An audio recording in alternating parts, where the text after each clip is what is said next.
What's up, guys? It's the Fantasy Files podcast. It's your co-hosts Brandon Deutsch and Grant Mono. We got special guest Xavier Indeglia today, and he is, of course, the fantasy legend. He's nicknamed already 10-1 on the season. Glad to have him. He's kicking in DC right now, but living life. But nonetheless, this is gonna be a different podcast today than winners and losers. I believe that we've established most winners through COVID at this point and losers. We're going to do that again next week, kind of give it another week.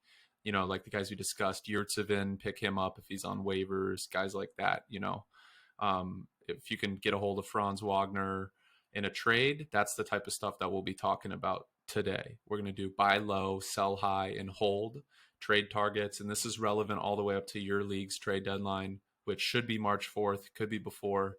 But we're going to go through some buy low players based on fantasy production and their outlook for the rest of the season. Same thing with sell high guys. Is this guy, he's overperforming. He's got stars coming back on his team off injury and stuff like that.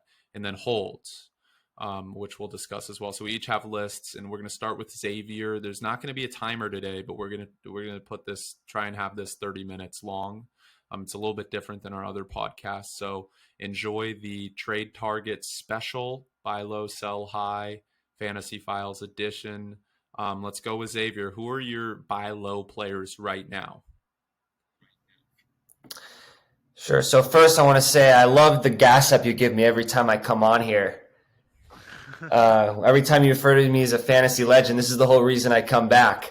But to correct you before, why he does it. Yeah, exactly. I'm 9-2 though. I'm not 10-1 exactly. I had to take an L last week. Oh man, but you have a much better team than Ben. Ben's 10-1 with a bunch of bums on his bench. Yeah, I still think my team's looking pretty good. But anyways, so for some buy low trade targets in fantasy right now, I think the main one and probably the most obvious one that came to my mind was Russell Westbrook.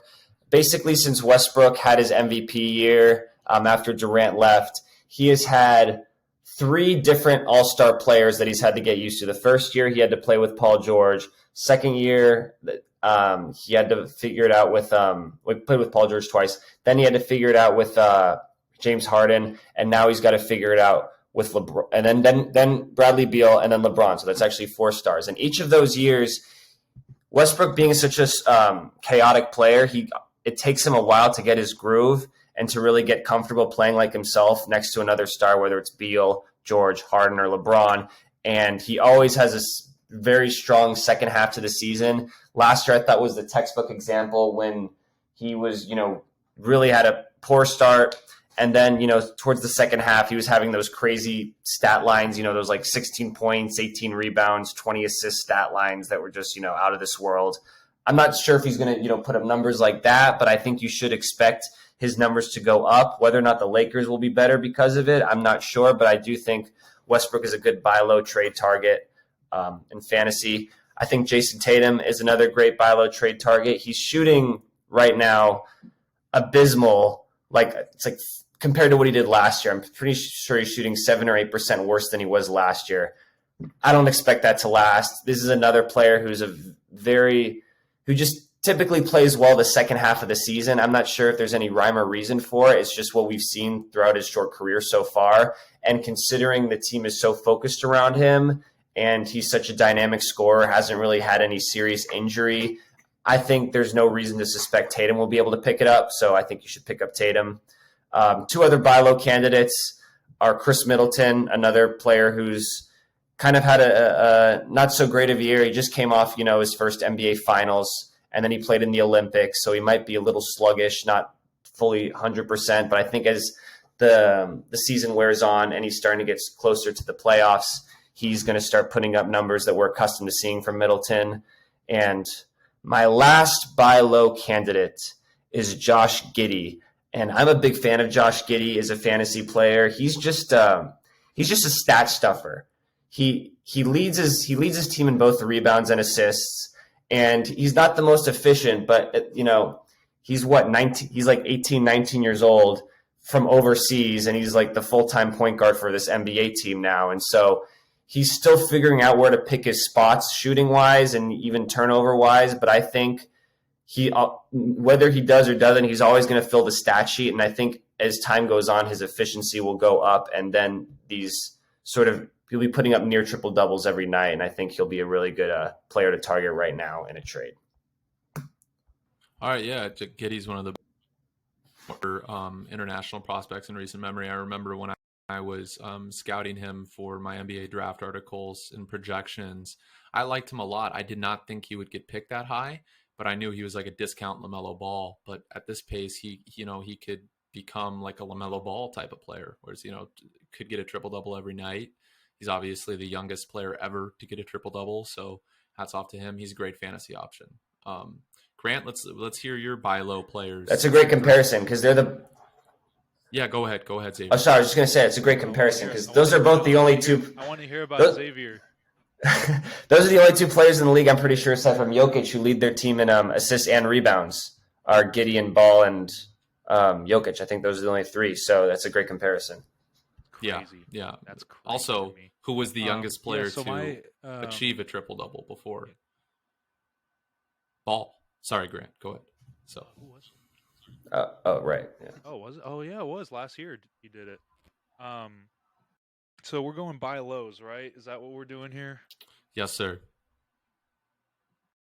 Okay, so buy lows. I mean, I have names that aren't really like up there, but first I'm gonna go De'Aaron Fox, just because I mean I think De'Aaron Fox. I mean we've seen he's kind of been the same player, right? He's kind of been the same player the whole time, but people are getting on him because he's the same player, but his same player is actually really good. Like he's averaging in the low to mid 20s in points per game.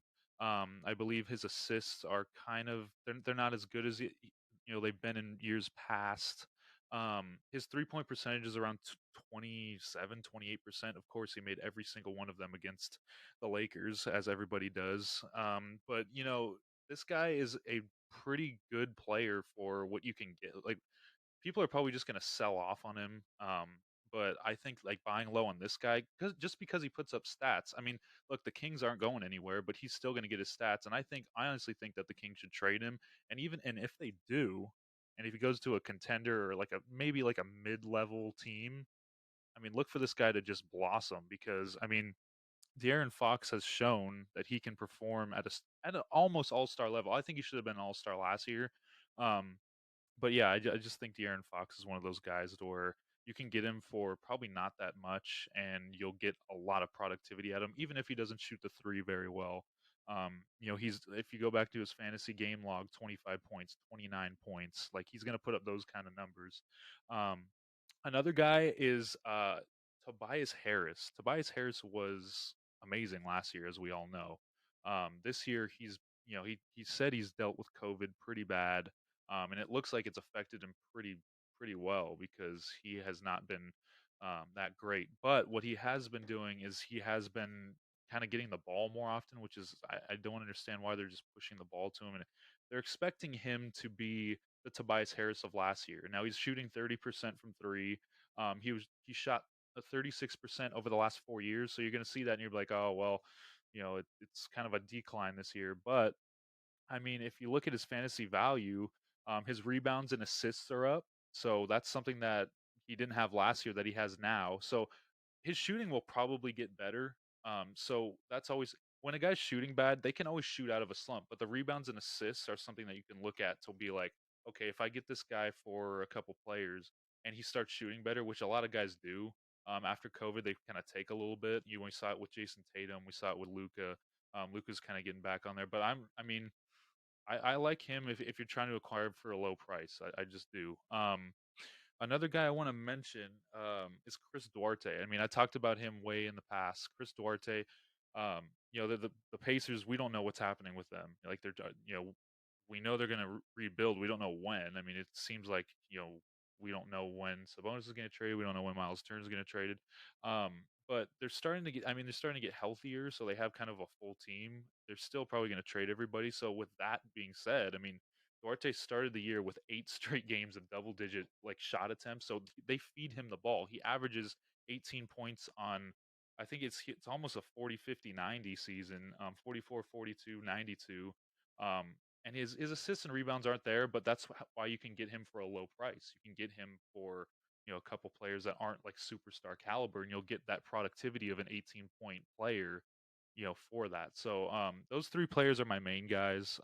Chris Duarte, I think, is one of the lower guys that maybe you can get for probably nothing because people don't really have him as one of their top players. So yeah, I'm gonna buy low on those three guys if I get the chance. So. Yeah, I like what you said about Duarte because Indiana indicated they wanted to blow it up, and if they're getting rid of Brogdon and LeVert, then Duarte's the focal point of their backcourt all of a sudden. So why not? Yeah, take the roster spot, see what happens. I know this is a fantasy podcast, but I mean Rick Carlisle's got to go after this year, right? With that much talent.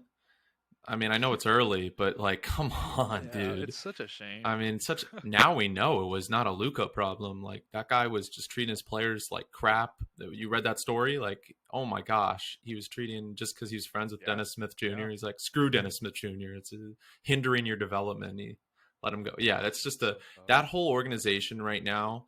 I believe Bird stepped down, didn't he, a couple of years ago as president? No, he's not there anymore, I don't think. Yeah, because when he left, they became a S-show organization, basically. He was a really good executive. Either way, I agree with your picks. I do think Tobias Harris is going to pick it up. I mean, he has to, especially with Simmons out. I mean, there's a reason why his ADP, his average draft position was 20. There's guys that were going to pick him in the second round that probably did pick him in the second round, and much deservedly so, because we didn't expect Maxey to get this kind of production, these kind of minutes. Simmons is out, so Simmons is either going to get traded or not play in a 76ers uniform this year. That's 100%. So you got to keep going with number two option, right? Behind Embiid. And look, if Embiid keeps falling, who's going to get open shots when they double him inside, right? I mean, it's going to be Seth Curry, who's been amazing, and Tobias Harris. So those are great picks.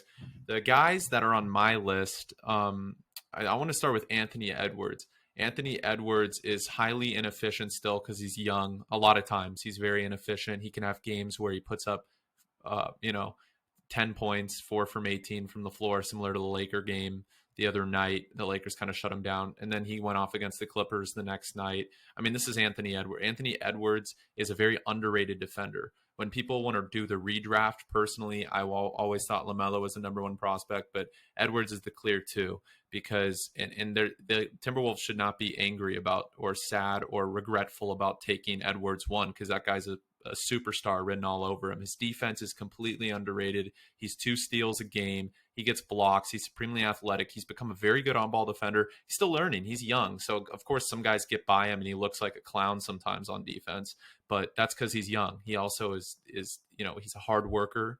He's big. So, I mean, when he gets bigger and more into his prime and he's scoring at the rate he is, and we're seeing him ascend into this player like, okay, Anthony Edwards is a star. You know what I'm saying? Like, he is a star. He's the second best player in the Timberwolves. It's Cat, and then it's him. So I think he's going to have a huge second half of the season, similar to what he did last year. He always takes the first half to like get his scoring down, and once he gets that down, like he had 4 steals the other night. So I mean, this is a guy that I'm completely in on, and he's only averaging 19.6 fantasy points per game right now. So I think you got to pick him up, make a trade for him. Next guy I want to talk about is, I know you guys are high on Giddey, but Shai Gilgeous-Alexander, and here's why. 21 fantasy points per game this year, but it's about consistency and what he's done as a fantasy producer in the past. Last year, he finished 25 a game, averaging fantasy point-wise. He's still their best player. He's the number one option. I know Giddey, and he should benefit from Giddey's passing in the future. I know he's going through a tough stretch right now. He's had COVID as well. He's been out with that injury a couple weeks ago. He's getting back into things. Organization that doesn't have many good players. They have like 4 good players, right? So it's hard for him to produce. No, you're right about the first statement. Yeah. So I mean, Shai Gilgeous is a guy. I don't necessarily disagree.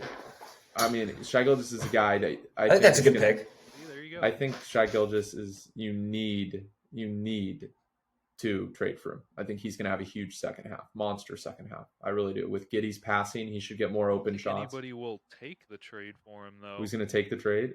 Man, like he's really good. I know he's really good, but the thing is, really it's deceiving because he's only 21 fantasy points per game this year. This is like it's similar to Devin Booker, right? Like you buy low on Devin Booker because Devin Booker's Devin Booker. Like he's 20 fantasy points right now per game or 22. and he's the Suns' number one option, so he's going to be great. And that leads me to DeAndre Ayton, another guy who's been a fantasy monster. And this is a guy that gets overlooked really in fantasy because he really doesn't do all the flashy stuff. He's more of like similar to Jared Allen, less of a shot blocker, but like 16 and 10, basically really efficient. His effective field goal percentage is close to 70%. He makes almost every single one of his shots. He can hit free throws too. He's actually a underrated free throw shooter, which helps in fantasy, especially because missed free throws. LeBron, that's kind of what hinders LeBron from like 50 fantasy points per game is he'll miss like 2 free throws. Or Westbrook. If you have Westbrook, that's the thing that's concerning about Westbrook, his worst free throw shooting year ever, which is minus fantasy points, even with all of his athleticism. But yeah, I mean, look, DeAndre Ayton is a guy that's averaging 24 fantasy points per game. He's going to come back. He's going to dominate. He's got Chris Paul and Devin Booker passing to him. I'm going to say I would make a big trade for him because I think there's only ways up for DeAndre Ayton. 24 fantasy points. I think he finishes the year 26, 27. And I just wanted to add one more guy. And this is the one you guys are going to really, really, really disagree with. Klay Thompson.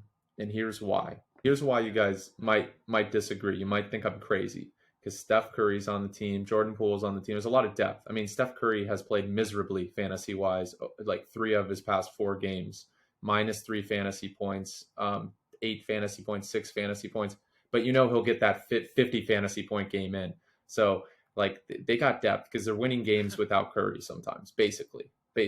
I mean, that's crazy to say because he's an MVP type guy, right? But look, when Klay returns, Draymond's passing, coming back, Draymond comes back, Steph Curry's passing, Jordan Poole's become a great distributor. I don't even care if Klay Thompson's only averaging 15 points per game. He's going to make every single one of his shots he takes. He's going to be open. So, like, and Klay is a really hard worker. We've seen that. His defense is not the best. But look, he's one of the best shooters in the league. And remember, three-pointers are really important in fantasy. A part of LeBron's rise to this superstar production is his ability to be hitting threes. This is the best 3-point percentage he's had in a long time. So, look, Klay Thompson's going to come back and dominate. I'd buy him right now because people are going to be like, okay, the Warriors, he's on a stacked team. He's coming back from injury. I don't know how he'll be. And you can really fleece somebody in fantasy for him because he's going to be 20 fantasy points per game, in my opinion. Just right there on the 4 threes and a couple rebounds and stuff. So those are my guys to buy low on. I know it's kind of some controversial picks, especially with Gilgeous and Klay Thompson. Do you guys have any thoughts on that before we go into holds? I like the Klay Thompson one though. I like that one. I like the Klay Thompson one because I mean we know like how good he can be. I know he's coming off of 2 injuries. We haven't seen him play in 2 years. Those are kind of big things. But like we know what he can be even if he's like not his 100% self. Like he can just stand in the corner and shoot, and we'll see him average 15 points. Like it's that kind of thing. So I don't think that's out of the realm. I just think that's. I mean that's why I'm personally holding him in fantasy. I won't accept any trade really for Klay or Ja. Like I know Ja's production. Ja's like crazy right now. He might be the best fantasy player there is right now. It's wild. It's crazy. Besides Jokic, of all the guards, Morant's been the most. Yeah, I was supposed to say so. Obviously Jokic is like a different breed, and Luka's going to be back up there soon if he gets more efficient. All right, let's go into holds. This is important. These are guys that to keep on your fantasy team, guys that are going to be good, better, or have been good, and you just think they're not going to get worse. Xavier, let's start with you. Yeah, these are just the players that I would hold on to. I wouldn't necessarily target in a trade, but I wouldn't necessarily look to trade them either. Julius Randle is my first one. Julius Randle, because he plays for the Knicks, we knew going into this year, he had a fluke crazy season last year. Not saying he's a bad player, but he had, probably the best season he's going to have, and most people knew that. And there's probably some Knicks fan in your league who took him probably a little too early, and he hasn't put up the numbers he put up last year. With that being said, he's still better than he was his first year on the Knicks. He's still putting up numbers that are an improvement from that, and so I think he's going to be somewhere in between last year and the year before last year as far as his production on this team. So I'd say hold on to him, even if you maybe drafted him a little too early. I still think he's going to have games like he did previously against Indiana where he had this big double-double, and he's worth hanging on to, even if you probably drafted him a little too early. Another player I would hold on to, it's kind of the same theory as Vucevic. Vucevic was a top 10 player last year, and I remember looking into like sort of the mock drafts for fantasy going into this year, and I've seen Vucevic go like ahead of players like Embiid, and just he had no business being drafted that high. He was the center of the Magic offense last year, and then he was kind of, him and Levine had the two-man game during his stint on the Bulls. So he put up ridiculous numbers last year.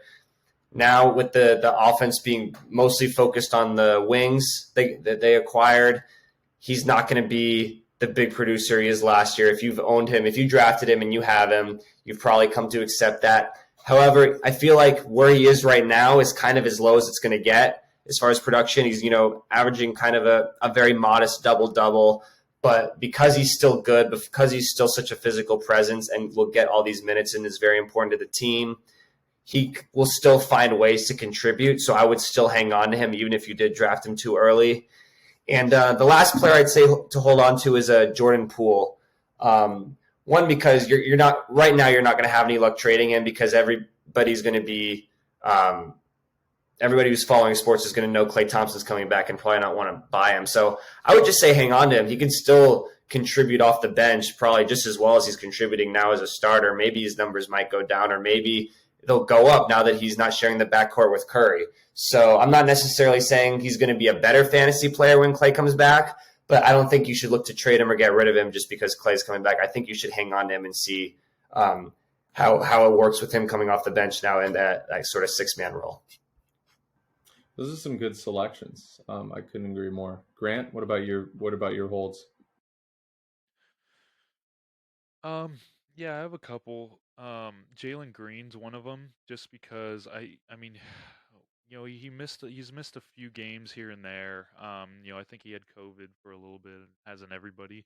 But he's had the struggles that Anthony Edwards had that you were talking about last year, to where he broke out in the second half of the year. I mean, every rookie, especially at this guy's age and how he plays, he's kind of like Russell Westbrook, to where he'll have to like get his groove on, like, in order to play well. And we've seen it though. I mean, a lot of people thought he'd be averaging like 20 plus like right away, but he's averaging 14 points a game, which is not terrible, not great, but the main issue has been his shooting percentage. His shooting percentages aren't that good. I think he's shooting around 36% from the field, which is terrible. 28 from three. Which, I mean, look, he's very young. He's very springy. Like, he's very like energetic. He's got all this ball of energy, to where he's kind of like I said, he's like Westbrook. But he's gonna have so many opportunities down the stretch, because the Rockets are, I mean, they're the Rockets. They had a pretty good winning streak here and there, but they're the Rockets. So he has a lot of things to play through, and I think that's going to help. Like, the upside is like the 20 plus points a game. Like, the upside is enormous. And I'm not saying he's a bad player, because look, he's shooting. I mean, he's averaging 14, 15 points a game. So I think, I mean, his COVID's out of the way. I know we keep bringing that up, but he got COVID. I'm assuming he's going to play, for a decent part of this second half, and he has every opportunity to make the most of it. He will make mistakes. He's going to have his turnovers, just because that's the way he plays. But his shooting, I feel like, is going to get better. He's going to learn how to play make, and he's going to have, he's going to have to improve as the season goes on. I think. I mean, there's a reason why he was a top 2 pick. So that's one of the guys. Um, Maybe another one is RJ Barrett. I kind of like RJ Barrett, just because, um, his percentages are, they plummeted to like 32% this season, from three. Last year he shot 41% from three. Um, so he's plummeted in that category. Um, it's not encouraging, to say the least. But I mean, I think with Kemba coming back, with Evan Fournier looking absolutely terrible, I think that Barrett's only 21 years old. I mean, we all see what the potential is. And, like, it was like what I was saying about Tobias Harris, where it's his shooting slump that he's in. It's not really like everything else. Like, we know he can play make. We know that, he has that confidence in him, to where he can take over a game. We've seen it earlier this year. The Knicks aren't doing that well, but I think, they're going to probably get it going a little bit more. I think they'll make like the play in, but with his productivity, like I said, it's not encouraging, but I think that he has the ability to get better just because it's a shooting slump. It's not really a turnover thing, or it's not an assist thing. It's just that his percentages are down, and I think that with time, it's safe to say that he's going to get a little bit better. So people, of course, Knicks fans are very hard on their players, just like Julius Randle, like Xavier was saying. But RJ Barrett's one of those guys to where we know he can shoot 40% from three, and I think his percentage will just gradually go up, as we go on to the season. So Cool. Yeah. I mean, I couldn't agree It's more. good picks. Those are good Yeah, picks. Barrett's going to be really good. I think at some point the Knicks are going to figure out having all of these guys.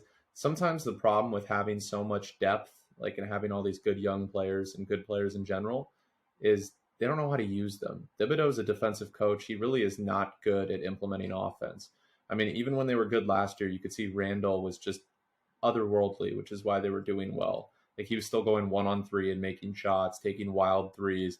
I think they need to just get a stronghold on which five guys that's gonna take the reins of the offense. Can't be Burks one night, Randall the next. You've seen what the Lakers are doing. They're winning a couple games recently because they've just established Malik Monk as a starter, and he's gonna be like the second option. And look, we're not saying they're gonna be championship contenders, but it's won them a couple games, right? The Knicks need to do that with Barrett. They need to just be like Randall, Barrett, I think that guy's a hold. Yeah. and like I'm glad you mentioned Malik Monk. That's a hold. that's a hold. Yeah, dude. Oh my gosh, that guy is efficient as the day is long. I mean, that's crazy. I don't know if the day is long is efficient. That's an old saying, but look, Malik Monk, bro, 55% from three in the past 2 weeks. That's wild. That's wild. And on the year, close to 47% from three. He's been playing it again. It helps playing with the best passer of all time. Like it doesn't take a genius to figure out you're going to get more wide open shots when you play with the best passer of all time, and then a really good other passer when he wants to be in Westbrook. So, of course, but that's what I'm saying with the Knicks, like Barrett, Randall, and get Mitchell Robinson. He's a tall dude. Get him the ball inside. Like it doesn't take a genius to figure it out. He's like 7'8". Like he blocks shots. Like we talk about Mitchell Robinson's defense. Yeah. The dude's efficient. He leads the league in effective field goal percentage and true shooting percentage. Again, that's misleading because he never takes a shot outside of a dunk, really. But, like, come on. The Knicks got to do something. Thibs is not having a good year as a coach, and he was really good last year. So, the guys I want to talk about are, first, Kristaps Porzingis. The unicorn is back, guys. Recent memory, I know he had a decent season last year, but, in the playoffs he folded. This year, I mean, he is a fantasy superstar, fantasy god this year with his efficiency. I only think Xavier seems to disagree with me. I think Luka coming back helps Porzingis. He's going to get way more open shots. He's going to be getting lobs. He's going to get rebounds. He has to get rebounds. He's 7'5". Xavier and I were complaining, like, how are you 7'5" and get out rebounded by Facundo Campazzo in the playoffs last year?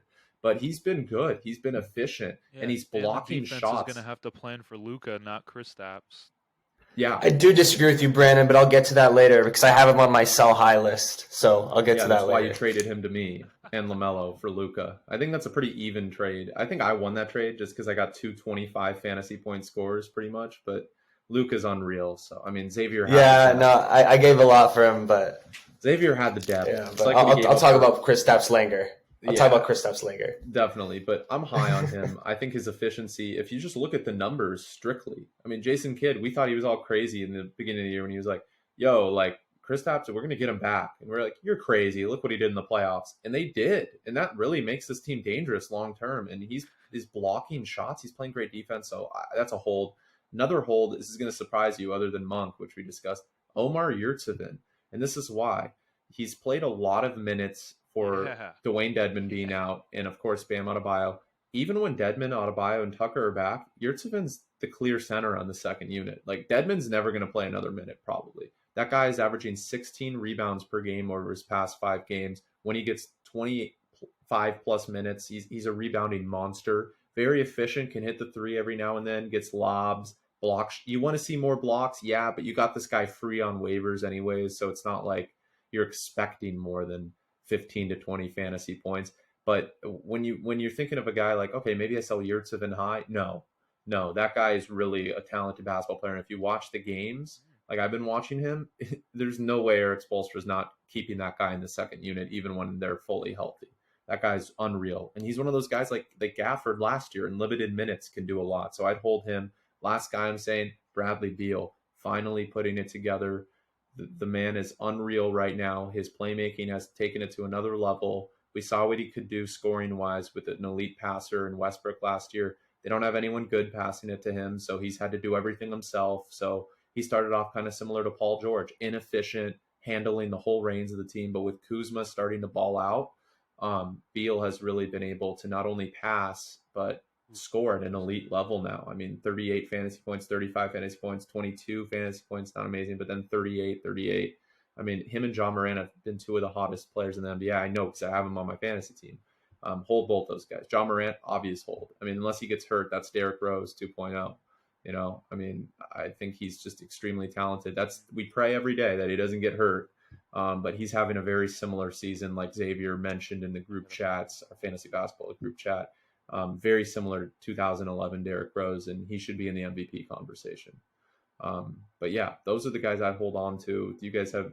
So Xavier, you want to talk about Porzingis before we go into? Or no, you're going to do sell high. Okay, go because we're going to sell high anyway. So talk about it. Sure. So before I rip your Porzingis take apart, let me just talk about the stuff you said that was right. I do think Yurtseven's a great pick for a hold, especially because just the way sort of people react in fantasy. If you go to try to sell high on Yurtseven right now, nobody's going to want him, because if you try to trade him to me, for example, I'd just be like, well, I know Bam's coming back, so I wouldn't want to overpay for him. Just write it out. He's getting a double every night.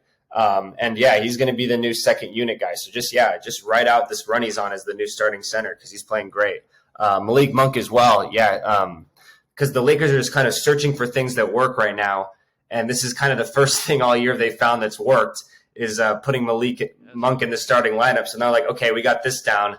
Let's keep him. Let's keep giving him the minutes, giving him the touches, because this is working. So those are two really good picks. I disagree with the Porzingis pick. I'm going to tell you why. And obviously it's because of Luka. I think Porzingis is a sell high. I think his numbers on the season have been inflated enough because of all the time Luka has missed so far. But his numbers with and without Luka, if you actually look at them, are very drastic. And if you want to use and it doesn't really pass the eye test, because when Luka Doncic and Porzingis is on the floor, Luka carries the ball up the court and Doncic stands in the corners with his hands on his knees. And he might come over to set a screen and maybe do a pick and pop, but he's very much just kind of he's just not very highly involved with the offense. And so I think he's had enough time without Luka to put up monster numbers to where you could sell high on him. And I had one other point about Porzingis that I did. I mean, it's not like he's going to be a bum. Another thing on the floor. I don't say he was going to be a bum. I'm just saying I think he's going to go down now that Luka's back. So now is a good time to sell high. And I know you don't want to hear that because I just traded him to you, but this is the way I'm looking at it. This is my approach. LaMelo has a great outlook the rest of the year. So it's you got LaMelo as well. And one last point on Porzingis on how Luka impacts him is that Luka, I'm not 100% sure on this, but I think he led their team in rebounding last year. You'd have to double check me on that, but if he didn't, he's averaging almost 10 rebounds a game, and so he's taking rebounds from Porzingis. He's dominating the offense and having Porzingis kind of stand in the corner, or just he'll wave him over to set a screen sometimes, or really not be that involved. I think now is a good time to sell high in fantasy on Porzingis and his production. I got two more picks you should sell high on. I think Josh Hart is kind of gotten to the top of where he's going to get this season. And I really like his game. Josh Hart, he's just a hooper, right? He's just a total he's a basketball player, right? And he will, do everything, all different aspects of it: pass, rebound, shoot, just get involved, and taking advantage of sort of the disarray that this Pelicans team is at. I just think either teams are going to pick up on he's their biggest threat with Ingram and Zion out, or, there's a possibility Zion does come back. Woj just announced today that the team still expects him to come back. So with the chance that this team becomes fully healthy, Hart's not going to be able to keep this up. And even if they don't become healthy, I don't think this level of production is sustainable for Hart. I don't think he's going to be getting 7 to 8 assists every night and near triple doubles every night, basically. So I would sell high on Josh Hart. From a fantasy perspective, I'd like to have him, on my team in real life. But fantasy-wise, I don't think he puts up these same numbers. This is kind of a double sort of pick on who I'd sell high on just because they're both in similar situations. Both Derek White and Brunson on the Mavericks. Brunson, and both for obvious reasons, both were full-time starting point guards when DeJounte Murray and Luka Doncic respectively were out. Derek White was putting up like between 8 to 14 assists each night, and now he's down to like 1 to 3 when Murray's in point guard. So not a lot of people follow the Spurs. You can maybe in your fantasy league trade him to someone who just just takes him at face value. He's like, oh, look, Derek White, he's had a good year. I'll take him. But really, it's probably he's not going to keep up the assists now that Murray's back. And similar situation with Brunson. Yeah, I like those picks. I'm going to add, I like Josh Hart. I was going to say Josh Hart because Josh Hart is actually one that I really agree with. Lonzo Ball. Lonzo Ball has been, he's been averaging, I think, like 15.5 points per game. Rebounds have been at 6, 6 assists, and he's getting steals and blocks. But we have to understand that they didn't have DeMar DeRozan, they didn't have Levine, they didn't have anybody basically. Caruso's been in and out, so he was basically like their number one. So he was getting all those points and rebounds and assists, within the system because that's the only thing they kind of had. With those guys coming back, I think you can probably sell high on him just because people are going to look at the numbers and be like, oh my God, that's Lonzo Ball. Like he's da da da da. But those numbers are kind of inflated just because of all the injuries they had. He just got COVID, but he probably won't be on the COVID IR for too long just because of the whole new CDC thing. But yeah, he hasn't played more than 63 games in a season, which is kind of worrying. But like I said, people are going to look at the numbers and be like, okay, well, this guy, he's averaging 15, 6, and 6. Like that's actually very good, value. But with those guys coming back, I just think that his role is going to be way less. It's not to say that he's going to be kaput, but it's going to be way less with DeMar DeRozan and Levine taking most of the offensive load there. So, I was going to say Lonzo Ball, another one, Drew Holiday. He benefited again from having, guys missing time due to the health and safety. Over the past, I think 10 games or so, he averaged 24 points on 56% shooting. And he plays amazing defense. He gets 2.3 steals in like 35 minutes a game, which is insane. His assist numbers were up. And we kind of all saw like what he can be. He can fall back into. We saw what he can do. He's been injury prone. He hasn't really been this year, which is pretty good. But the Bucks are starting to get healthy. They got Giannis back. They got DiVincenzo back. Obviously, they lost a couple guys due to COVID. Recently, they lost Grayson Allen. They lost, I think, Pat Connaughton as well. So, he is gonna normalize back into his like normal production. But with those guys out, I think you can sell really high on this guy because people are gonna look at those rebounds, steals, and assists and see that it's way up. Even 24 points a game is really insane. So, people are going to look at that and say, okay, well, I'll give you a lot for that. So, what happened? Oh, what happened here? You guys still see me? For sure. Yeah. Can you guys hear me? Xavier, you're muted. Yeah, can you hear me? Xavier's muted. Oh, you can't. Yeah, I can hear both of you. Is what I was trying to say. Now I can see you. You were on settings for a second. I'm going to go off of that. I think those are good picks. But yeah, that's all I was. Yeah, those are really good picks. Drew Holiday, like he's been going wild with when Giannis was specifically out with COVID. And Middleton hasn't, like Xavier mentioned earlier, and Grant, like as a buy low player, like Middleton's going to be better. I don't love him. I've always think Middleton is slightly overrated. But I think he's just a pure scorer.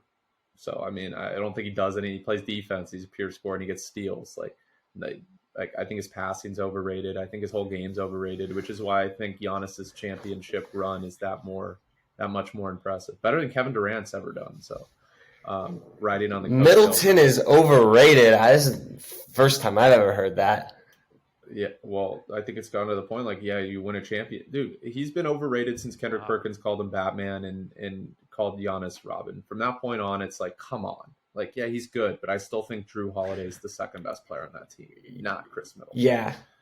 Kendrick Perkins definitely overrated. Not Middleton with that one. Yeah. But I think he's good. Don't get me wrong. I think for years he was underrated. The guy can score at will, and he's very clutch, and he can play defense. He's got long arms, and he steals the ball.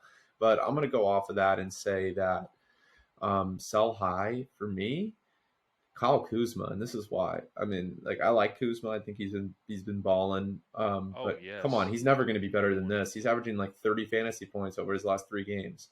You got Beal passing it to him. He's making shots. I mean, someone's going to be like still an old Laker fan and be like, oh my gosh, like I kind of want the piece of this pie. Like, give me Kyle Kuzma. I want him, he's on Instagram flexing. He's talking. He's talking the talk. People love to go on social media, and like sometimes there's guys that are just like overrated because of their social media status. I think Kuzma's one of those guys. Like, either way, someone's going to want him because he's on social media all the time and he's popular and he's good. Don't get me wrong, but like, he's not going to play like this the rest of the year. But you can sell him high, get some good value of that. You guys are going to disagree here. I'm going to say Miles Bridges. This is a very unpopular one. I don't think Miles Bridges is bad. I think he's one of the sleepers of the year, obviously. I think he's great, and I think he's pretty consistent at 22 fantasy points per game. But like, what he's done to start this year has been mind-boggling considering the depth they have on that team. I know like LaMelo Ball is the number one option, and LaMelo is going to have a huge second half of the year. Number 2 option, yeah, it's Miles Bridges, but like, how do you know that's going to, like, Gordon Hayward's been balling recently. I don't know. There's some games. It's hard for me to love anybody on the Hornets not named LaMelo Ball because they just have 6 different guys that could score 40 points in a game. Like Rozier, I don't trust that guy. Sell him high, right? Bridges is more consistent because of his efficiency and his rebounds, but I still think like he's going to decline in the second half. I would trade him for depth at the moment. Like if you can get a couple guys that can help you down the stretch for fantasy, I would sell Miles Bridges. And I also sell Hayward, and I'd sell Rozier. The only guy I really trust to have a huge second half on the Hornets is LaMelo, because he's bound to get better. He's 20 years old.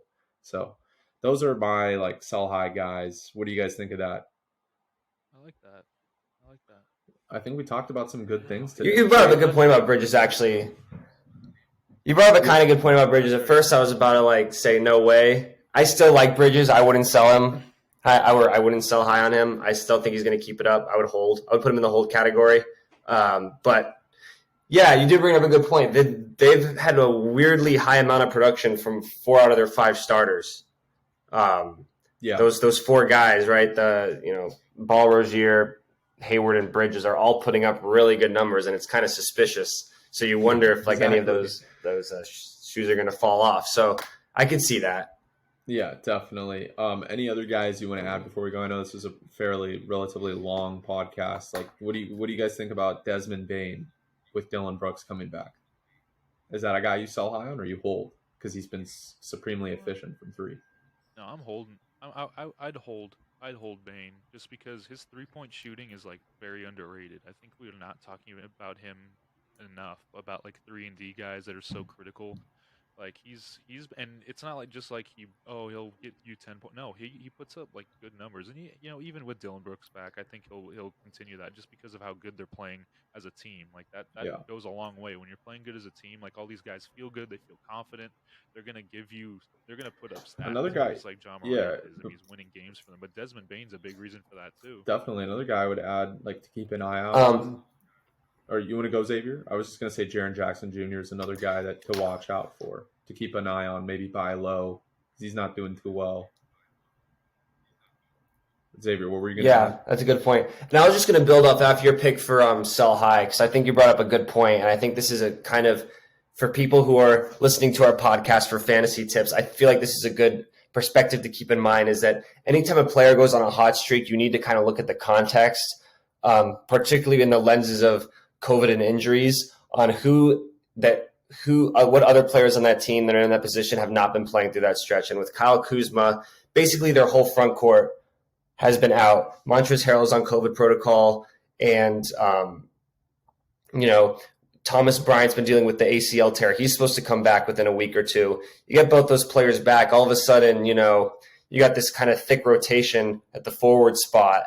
And so that's why Kuzma, like you said, would be a good sell high point to someone who really isn't paying attention to stuff like that, and to what other players might not be taking some of his touches or minutes that he's been taking advantage of. So that's just kind of an overall note I kind of wanted to leave this on, because that affects a lot of sort of recent inflated stats or deflated stats, the injuries and the players who've had to sit out. And definitely, I mean, the reason why we're doing this is to help you guys, get the correct trade targets, be reasonable with who you have. I know it's easy to get, attached to guys that have been so good for you. I have had that in the past. Like, oh yeah, Paul George has been fantastic, and then all of a sudden, he's not. So, and then like Bradley Beal is going to put up 40 points per game. Like, no, he's not. You know what I'm saying? Or I'm not trading you Luka Doncic for LaMelo Ball and Porzingis. Luka Doncic is insane, and it turns out like that was a great trade for me. So it's like, you know what I'm saying? I did sell kind of low on Luka, honestly, but because he's going to play better. But I got two really good players for that. You didn't sell too low. I gave you a good deal for Luka. I wouldn't say you sold low. On Porzingis though. I still do. Yeah, I still disagree, and we can have a whole other podcast. The Porzingis. Look, yeah, later in the season, after Porzingis and Luka have gotten enough games together, if Porzingis is still doing numbers like this, then I'll concede.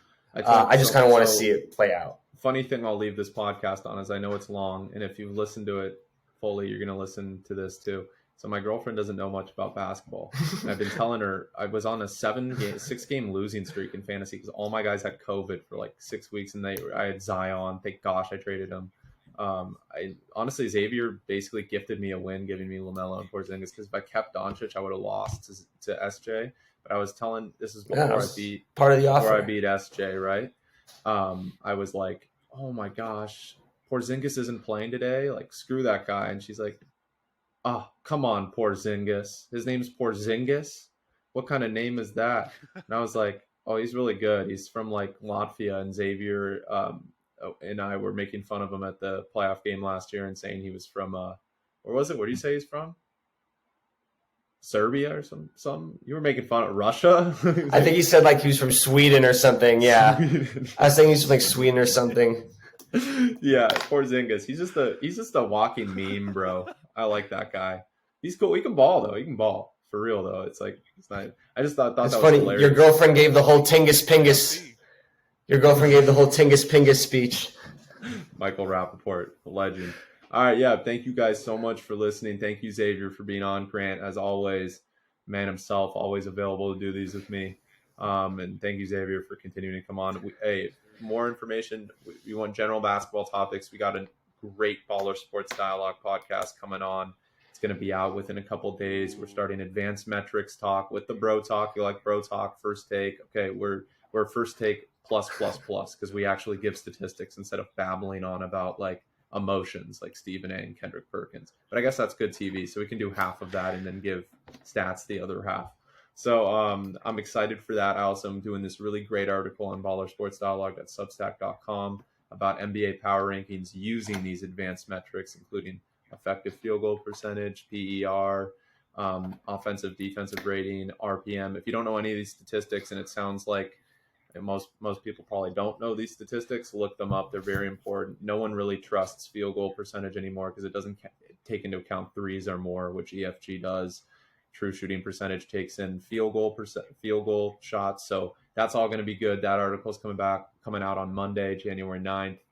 Or January 10th. That's going to be fantastic.